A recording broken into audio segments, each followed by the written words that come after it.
నమస్కారం, welcome to news 9 TV. నేను మీరా. ఈ రోజు ప్రపంచ వార్తలు.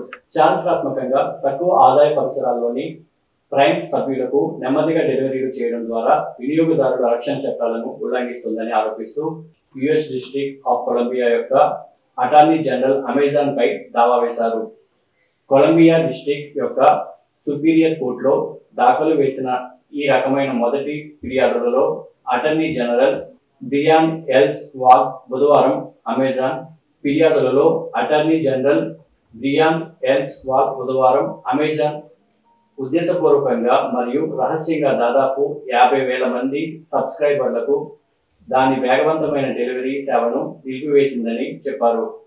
తక్కువ ఆదాయ పొరుగు ప్రాంతాలుగా ఉన్న జిప్ కోడ్లు జిన్హువా వార్తా సంస్థ నివేదించింది. ఆర్మీ కార్యదర్శిగా పనిచేయడానికి మాజీ సైనికుడు మరియు ఇరాక్ యుద్ధ అనుభవజ్ఞుడిని ఎంపిక చేసినట్లు అధ్యక్షుడిగా ఎన్నికైన డొనాల్డ్ ట్రంప్ బుధవారం తెలిపారు. డానియల్ పి దిస్కాల్ ఆర్మీ రేంజర్ పాఠశాలను పూర్తి చేశాడని, ఇరాక్లోని 10వ మౌంటైన్ డివిజన్తో మోహరించాడని ట్రంప్ చెప్పారు. నార్త్ కరోలినాకు చెందిన దిస్కాల్ ఇటీవల వైస్ ప్రెసిడెంట్గా ఎన్నికైన జేడీ వాన్సన్కు సీనియర్ సలహాదారుగా పనిచేస్తున్నారు. దేశం ఎదుర్కొంటున్న జనాభా సవాళ్లను పరిష్కరించడానికి ప్రభుత్వ ప్రయత్నాలను ముమ్మరం చేస్తున్నందున 2030 నాటికి 70% మంది తండ్రులు తల్లిదండ్రుల సెలవు తీసుకోవాలనే ప్రణాళికలను జనాభా విధానంపై దక్షిణ కొరియా అధ్యక్ష కమిటీ మంగళవారం వెల్లడించింది. ఏజింగ్ సొసైటీ మరియు పాపులేషన్ పాలసీపై ప్రెసిడెన్షియల్ కమిటీ ప్రకారం ఈ సంఖ్య 2022లో నమోదైన కేవలం 6.8% నుండి తీవ్ర పెరుగుదలను సూచిస్తుంది. అదే సంవత్సరంలో తల్లుల రేటు 70%గా ఉంది. మాంచెస్టర్కు వెళ్లే గల్ఫ్ ఎయిర్ విమానంలోని పలువురు భారతీయ ప్రయాణికులు కువైట్ విమానాశ్రయంలో దాదాపు 20 గంటల పాటు చిక్కుకుపోయి సోమవారం ఉదయం నగరం నుంచి తమ గమ్యస్థానాలకు చేరుకున్నారు.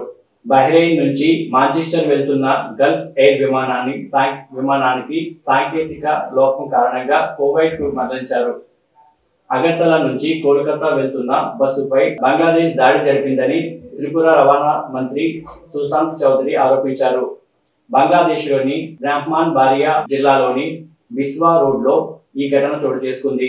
సాకే ఒక మృదువైన బియ్యం వైన్ బహుశా ప్రపంచ ప్రసిద్ధ సూసీ కంటే ఎక్కువ జపనీస్. ఇది శతాబ్దాల నాటి పర్వత శిఖరాగ్న గిడ్డంగులలో తయారవుతుంది. దేశంలోని పబ్ లాంటి నిజకాయాల్లో రుచిగా ఉంటుంది. వివాహాల సమయంలో పోస్తారు మరియు ప్రత్యేక టోస్ట్ల కోసం కొద్దిగా చల్లగా వడ్డిస్తారు.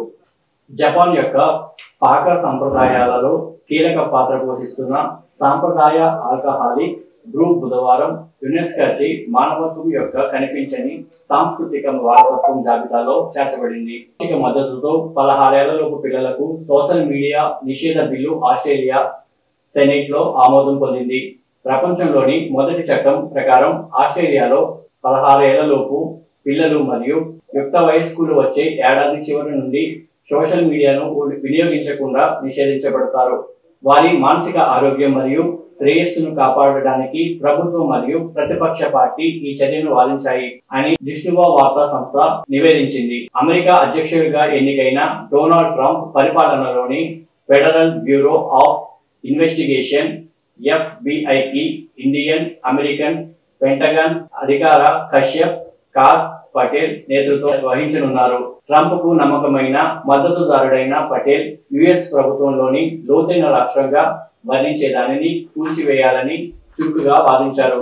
సిబోలాంగిట్ ఇండోనేషియాలోని సుమత్రా ద్వీపంలో కుండపోత వర్షాల కారణంగా కొండ చర్యలు విరిగిపడడంతో టూరిస్ట్ బస్సు నుండి మరో 2 మృతదేహాలను స్వాధీనం చేసుకున్నారు. మృతుల సంఖ్య 9కి చేరుకుందని అధికారులు తెలిపారు. ఈ వారం ప్రాంతంలోని ఇతర కొండ చర్యలు మరియు వరదల్లో కనీసం 20 మంది మరణించారు. హిందూ మహాసముద్రంలోని మడగాస్కర్ తీరంలో 2 పడవలు బోల్తా పడి 24 మంది మృతి చెందినట్లు సోమాలియా ప్రభుత్వం ఆదివారం వెల్లడించింది. 46 మందిని రక్షించినట్లు సోమాలియా విదేశాంగ మంత్రి అహ్మద్ మోలిమ్ ఫిక్కీ తెలిపారు. Thanks for watching news 9 TV.